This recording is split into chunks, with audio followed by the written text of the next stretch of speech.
Bukid mga ka-hydroponics at yung mga ka-bike fishing no. Bale ililipat lang natin tong sino natin kahapon, day 0 kahapon. Day 1 na po niya ngayon.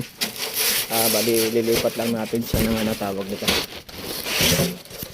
Ililipat lang natin siya ng pwesto at paaarawan na rin natin siya kasi nag 12 hours na po siya. 12 hours.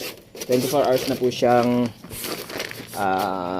hindi nakaano ng araw. Bali ganyan talaga ang ginagawa natin kapag tawag dito, kapag first day of sowing is inaano muna natin, hindi na muna natin in-introduce sa araw. Pagka kinabukasan na 24 hours niya, ito na po yun medyo okay naman siya. Nabitak naman lahat ng seeds. Then, isprihan lang natin to pagdating doon. Lilipat lang natin doon sa ano natin, area natin. Then, after nyan is tawag ito, i-spray lang tayo. Yan, i-introduce lang natin siya sa araw para hindi maglegi. Check lang natin lahat, no? Bali, okay naman lahat, no? Nabitak naman lahat ng pellets niya. Hopefully maging okay to, magtuloy-tuloy at maging pagkatulad ng usa natin na bali ito pala yung sa second greenhouse natin, no? Pangatlo na to, pangatlong sowing na to, third batch niya. Yung nauna mas na-transfer na natin. Bali ito is after 2 weeks nito na-transfer din natin, no? Wait lang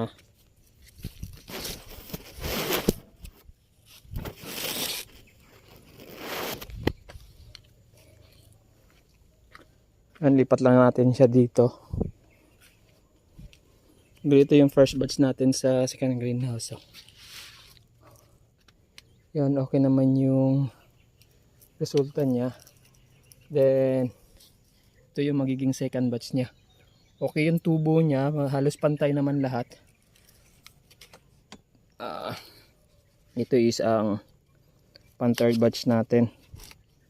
Hopefully maging okay to lahat. Check lang natin, no? Kung nabitak ba talaga lahat at nagkaroon ng ugat.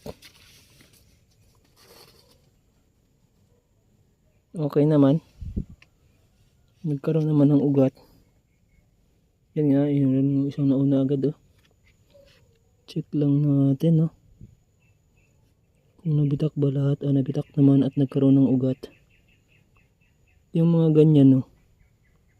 Yung nakatago ay ibabaw yung ugat is ilalagay lang natin yan dyan. Cover up lang natin yung mga ugat niya kasi namamatay yan hindi tutuloy yan pag ganyan. Yan.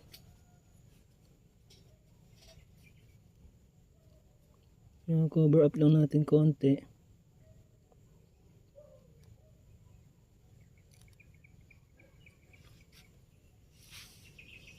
Iba kasi yung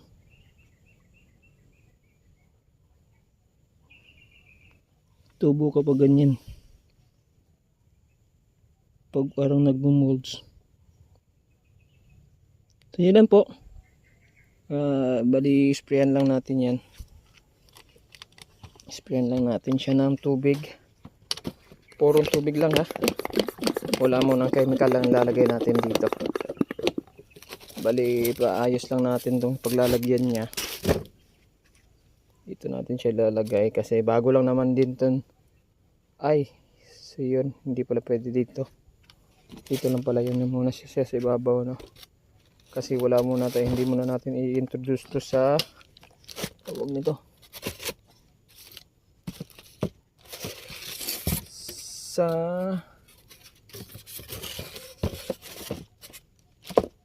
araw. Bali ang mangyayari is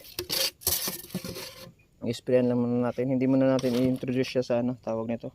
Yung tubig. Solution. Bali, papating lang natin dito. Papasinagan lang natin to. Napapansin nyo, walang mga laman yung bawat gilid kasi 55 piraso lang yung nilalagay natin para magkasya lang din sa isang box na ganito for batch natin. Yun. So, gawin natin, babasahin lang natin to ulit.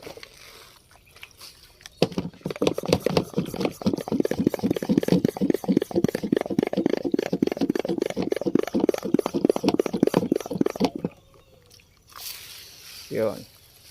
Babasahin lang natin yan. Kasi hindi pa natin pwedeng ibabad to. After 3 days pa natin bago to siya mababad. Ngayon, ganun lang ginagawa natin every week. No? Sa akin, binabasa ko ng todo kasi para hindi matuyaan lang. Pero pag ganito naman makulimlim, pwede namang hindi gaano. Basta mag-moist lang yan or mabasa lang yung coco peat na pinagtanumnan natin. Yun lang po, maraming salamat and good morning.